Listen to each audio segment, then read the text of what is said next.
안녕하세요. 달리는 TV입니다. 손흥민은 역사상 최고의 선수라고 주장할 수 있습니다. 제가 지켜본 공격수 중 가장 빠르고 정확한 선수는 손흥민이었습니다. 토트넘에서 손흥민을 잃게 되면 그 미묘한 균형이 흔들릴 것입니다.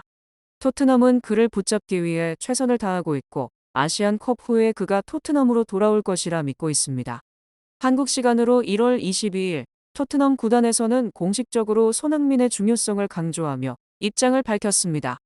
포체티노 감독은 손흥민이 빠르게 돌아오지 못하는 상황에 대비해 레비 회장에게 적극적인 요청을 보냈습니다.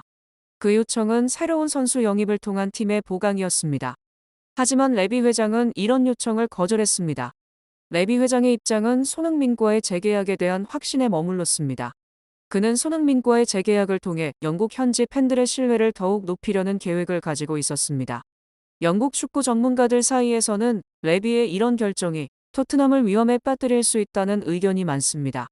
그들은 다음 시즌 챔피언스 리그를 위해 준비하는 토트넘에게 이것이 준비되지 않은 후반기를 맞게 하며 선수들이 휴식 없이 무리한 경기를 치르게 될 수 있다고 주장합니다. 이로 인해 선수들의 부상 위험도 높아지며 선수들의 의욕마저도 꺾일 수 있다는 것이 그들의 분석입니다. 이런 상황에서 레비 회장에게는 손흥민과의 재계약에만 집중하는 것이 아니라 토트넘이 부족한 선수들을 영입하는 것이 팀에게 더 중요한 선택이 될 것이라는 지적이 있습니다. 현재 영국 현지에서는 토트넘이 3명의 주축 선수를 잃고 시즌을 치르는 상황에 대해 보도하고 있습니다.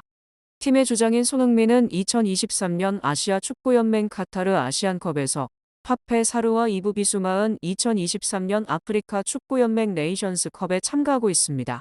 그럼에도 불구하고 토트넘은 새 선수 없이 벌리어 FA컵 경기에서 승리하고 맨체스터 유나이티드 원정에서 무승부를 거두며 승점 1점을 얻었습니다. 또한 지난 11월부터 부상으로 이탈하였던 제임스 매디슨이 맨체스터 시티와의 경기를 앞두고 곧 복귀할 것이라는 좋은 소식도 있습니다. 매디슨의 복귀로 토트넘의 전력은 크게 향상될 것으로 보입니다. 그러나 토트넘은 여전히 대회에 참가 중인 선수들을 그리워하고 있습니다. 영국의 풋볼 런던 매체는 손흥민과 사르가 언제 토트넘으로 복귀할 수 있는지를 살펴보았습니다. 매체에 따르면 손흥민과 한국은 첫 두 경기에서 승점 4점을 얻어 토너먼트 진출이 유력한 상황입니다. 6개 조 중 성적이 좋은 3위 팀 4개가 토너먼트에 진출하므로 한국이 3위를 확보하는 상황에서 손흥민이 토트넘으로 조기 복귀하는 것은 불가능해 보입니다. 앞으로는 한국의 토너먼트 결과에 따라 손흥민의 복귀 시기가 결정될 것입니다. 만약 한국이 16강에서 탈락한다면 손흥민은 에버턴과의 프리미어 리그 경기를 앞두고 토트넘으로 돌아올 수 있습니다. 그러나 한국이 토너먼트에서 더 높은 순위를 차지할 것으로 예상되므로 그럴 가능성은 낮아 보입니다. 한국이 결승전까지 진출한다면 손흥민은 내달 열리는 울버햄튼과의 홈 경기에서 토트넘으로 복귀할 수 있을 것입니다. 토트넘이 아시안컵이 끝날 때까지 손흥민을 다시 볼 수 없다면 손흥민의 복귀전은 울버햄튼과의 홈 경기가 될 것입니다. 풋볼 런던은 사르와 비수마의 복귀 시기에도 주목하고 있습니다. 사르는 현재 세네갈과 함께 16강 진출이 가까운 상황에 있습니다. 세네갈은 아시안컵에 한국과 같이 토너먼트에서 높은 순위를 차지할 것으로 전망되고 있어 사르 또한 손흥민과 같이 토너먼트가 끝난 후에 울버햄프턴과의 경기를 앞두고 토트넘으로 돌아올 것으로 보입니다. 비수마의 경우는 조금 다를 수 있습니다. 비수마가 속한 말리는 토너먼트에서 어느 정도는 진출할 수 있겠지만 우승을 노리기에는 전력이 부족하다는 평가가 있습니다.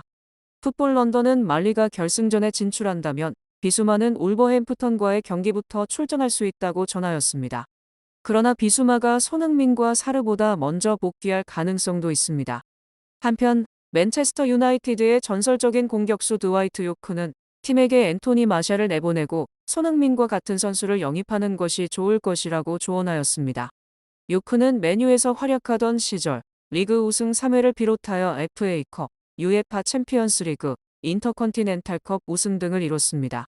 그는 2022년 8월에 아약스로부터 8,500만 파운드의 이적료로 맨유에 합류한 앤토니 마샬이 만족스럽지 못한 활약을 펼쳤다며 그를 내보내는 것이 좋을 것이라고 주장하였습니다. 마샬은 맨유 입단 후 프리미어리그 25경기에 출전하였지만 4골을 기록하는 데 그쳤습니다. 이는 그의 이적료에 비해 만족스럽지 못한 성적이라는 평가를 받았습니다. 요크는 이런 상황에서 안토니 마샬을 방출하고 팀의 변화를 가져올 수 있는 손흥민 같은 선수를 영입해야 한다고 주장하였습니다.